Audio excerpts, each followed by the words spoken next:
ପ୍ରାର୍ଥନା ଅଗଷ୍ଟ 31, 1914।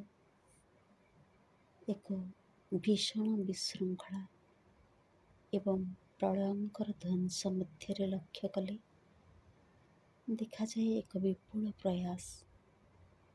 ଏହା ଏକ ଆବଶ୍ୟକ ପ୍ରୟାସ ଯାହା ପୃଥିବୀକୁ ନୂତନ ବୀଜ ରୋପଣ ନିମନ୍ତେ ପ୍ରସ୍ତୁତ କରିବ। ସେହି ବୀଜ ଅପରୂପ ଶସ୍ୟ କେଣ୍ଡା ରୂପେ ବିକଶିତ ହେବ ଏବଂ ଜଗତରେ ନୂତନ ମାନବ ଜାତି ରୂପକ ମହିମୋଜ୍ଜ୍ୱଳ ଶସ୍ୟ ସମ୍ଭାର ଆଣିଦେବ। ଏହି ଭବିଷ୍ୟ ଦୃଷ୍ଟି ପରିଷ୍କାର ଓ ନିର୍ଦ୍ଦିଷ୍ଟ। ତୋର ଦିବ୍ୟ ବିଧାନର ଧାରା ଏପରି ସ୍ପଷ୍ଟ ଭାବେ ଅଙ୍କିତ ଯେ ସକଳ କର୍ମୀଙ୍କ ହୃଦୟରେ ପୁନର୍ବାର ଶାନ୍ତି ଫେରିଆସି ପ୍ରଧାନ ଆସନରେ ପ୍ରତିଷ୍ଠିତ ହୋଇଛି।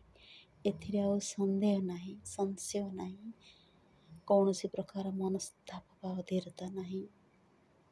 ଦେବକର୍ମ ଚିରଦିନ ସରଳ ପଥରେ ସକଳ ବାଧା ବିପତ୍ତି, ଆପାତ ବିରୋଧ ଏବଂ କୁଟିଳ ପଥର ସକଳ ବିଭ୍ରାନ୍ତି ମଧ୍ୟ ଦେଇ ସଞ୍ଚିତ ହୋଇ ଚାଲିଛି। ଏହିସବୁ ସ୍ଥୂଳ ବ୍ୟଷ୍ଟି ସତ୍ତା ଅନନ୍ତ ସମ୍ଭୂତିର ଅନବଧାରଣୀୟ ମୁହୂର୍ତ୍ତ ସକଳ ଜାଣନ୍ତି ଯେ ସେମାନେ ମାନବ ଜାତିକୁ ଏକ ପାହାଚ ଆଗେଇ ଦେଇଛନ୍ତି। ଅନିବାର୍ଯ୍ୟ ପରିଣାମ ସମ୍ବନ୍ଧରେ ଚିନ୍ତା ନ କରି ଏବଂ ଆପାତତଃ ଫଳ ସାମୟିକ ଭାବେ ଯାହା ହେଉନା କାହିଁକି ସେ ବିଷୟରେ ଚିନ୍ତା ନ କରି, ହେ ଶାଶ୍ୱତ ଅଧୀଶ୍ୱର, ସେମାନେ ତୋ ସଙ୍ଗେ ଯୁକ୍ତ ହୋଇଛନ୍ତି। ହେ ବିଶ୍ୱଜନନୀ, ସେମାନେ ସମସ୍ତେ ତୋ ସଙ୍ଗେ ମଧ୍ୟ ଯୁକ୍ତ ହୋଇଛନ୍ତି। ଏହି ଯୁଗଳ ସଂଯୋଗ ଦ୍ୱାରା ସେମାନେ ସକଳ ପ୍ରକାଶର ଊର୍ଦ୍ଧ୍ୱସ୍ଥିତ ସଦ୍ବସ୍ତୁ ବିଶ୍ୱପ୍ରକାଶସ୍ଥିତ ସଦ୍ବସ୍ତୁ ସଙ୍ଗେ ଯୁକ୍ତ ହୋଇଛନ୍ତି। ଆଉ ସେମାନେ ଆସ୍ୱାଦନ କରିଛନ୍ତି ପରମ ନୃଶଂସତାର ଆନନ୍ଦ। ଶାନ୍ତି, ଶାନ୍ତି, ସମଗ୍ର ବିଶ୍ୱ ବ୍ରହ୍ମାଣ୍ଡରେ ଶାନ୍ତି। ଯୁଦ୍ଧ ବାହ୍ୟ ରୂପ ମାତ୍ର, ବିକ୍ଷୋଭ ଭ୍ରାନ୍ତି ମାତ୍ର, ଶାନ୍ତି ବିଦ୍ୟମାନ ଅବ୍ୟୟ ଓ ଅକ୍ଷୟ ରୂପେ।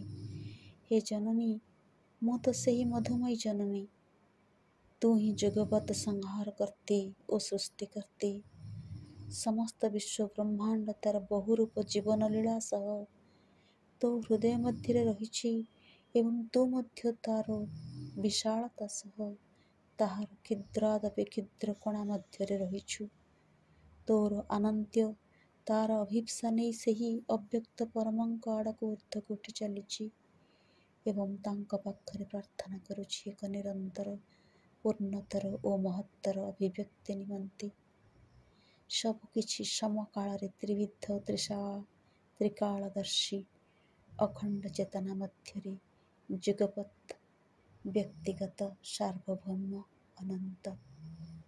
Supreme Lord, eternal truth, let us obey thee alone and live according to truth. Victory to the Divine Mother, victory to the Divine Mother, victory to the Divine Mother, माँ। जय अखंड भारत, जय अखंड भारत, जय अखंड भारत।